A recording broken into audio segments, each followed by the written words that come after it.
President Donald Trump has now been in office for a year and a half. By this time, presidents who are unfamiliar with the ways of Washington, and that is not uncommon, have gotten past the rough spots, settled into the job and figured out how to work the levers of power. Some are naturally better at it than others, and some take a while to get their bearings. This article was originally published at Salon. Some always seem to be in the middle of political drama, while others just seem to stay placid and even-keeled, almost to the point of being boring. The contrast between Bill Clinton and Barack Obama comes to mind, but however they start out, a year and a half in they have settled into whatever their groove is going to be, and are operating at a high level of competence.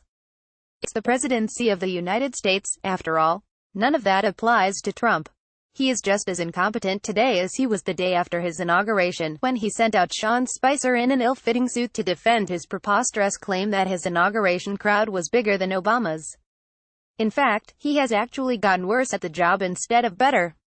If anyone labored under the impression that the responsibility and importance of the job would by its very nature force a president, no matter how seemingly unfit, to rise to the occasion, Trump has disabused them of that.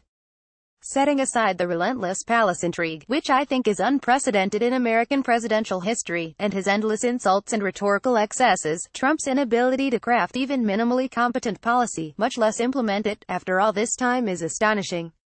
During the campaign he assured his followers that the presidency would be easy for him. He was such a genius that he would be able to do everything he promised almost immediately.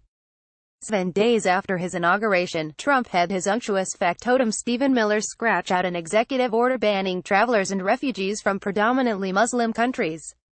It was so incompetent and amateurish that it stranded travelers all over the world and through the entire immigration system. Most people chalked it up to an overeager rookie mistake. He wanted to make good on his promise and didn't understand the complexities of the job just yet. His administration wasn't fully staffed up yet, hadn't thought through the logistical ramifications of just pulling the plug, and didn't realize there were serious constitutional issues that would have to be considered. Surely it wouldn't happen again. Yet here we are, a year and a half later, and Team Trump just did exactly the same thing with this ridiculous zero-tolerance policy at the border. Once again they instituted a half-baked policy based on some idiotic demagoguery, and Trump's desperation to extort money to build his wall, without considering how it would play out. In this case they thought they were being clever by arresting everyone who steps foot on American soil without proper papers and then separating them from their kids.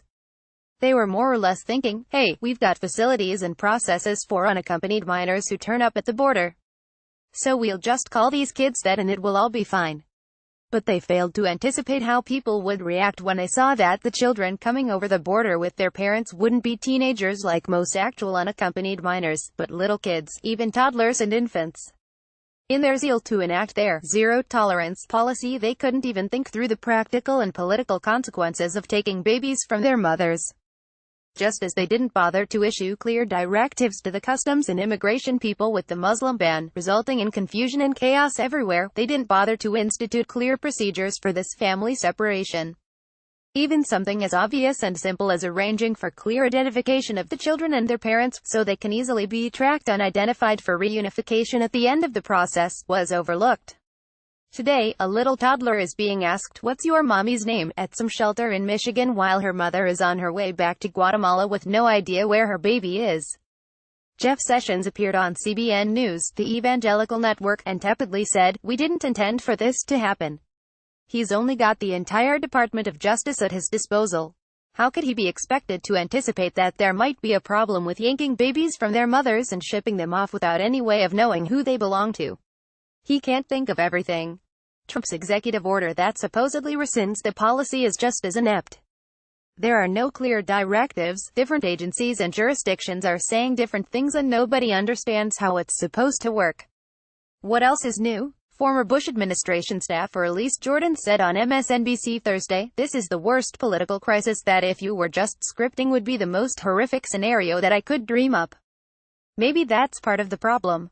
We've had a failure of imagination with the Trump administration, how incompetent and depraved they can be with their public policy. We don't need to imagine. It's happening before our eyes over and over again. For all of this Republican president's vaunted negotiating power, he has been exceptionally weak in getting anything out of a Republican Congress.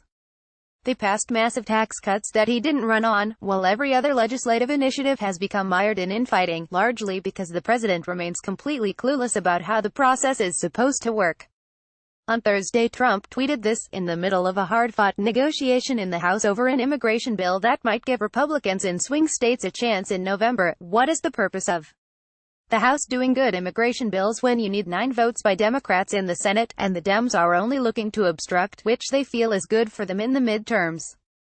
Republicans must get rid of the stupid filibuster rule. It is killing you. Donald J. Trump at Real Donald Trump, June 21, 2018. To say that wasn't helpful is an understatement.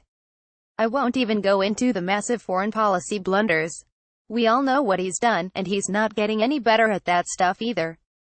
Ian Bremmer describes a reported Trump-Merkel exchange at the G7. He stood up, he put his hand in his pocket, and he took 2 Starbursts candies out, threw them on the table and said to Merkel, "Here, Angela. Don't say I never give you anything." Pic.twitter.com/nvolkthaug. Kyle Griffin at KyleGriffin1, June 21, 2018. One might be tempted to think this incompetence is a blessing in disguise, considering Trump's authoritarian impulses. But as we've seen with the travel ban and the manufactured border crisis, his incompetence is no protection against cruelty and inhumanity. An unfit president is no less powerful.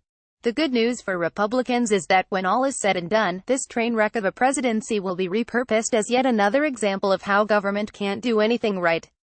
They'll tell us that the only solution for that problem is another round of tax cuts, the cure for whatever ails you. It's quite a racket.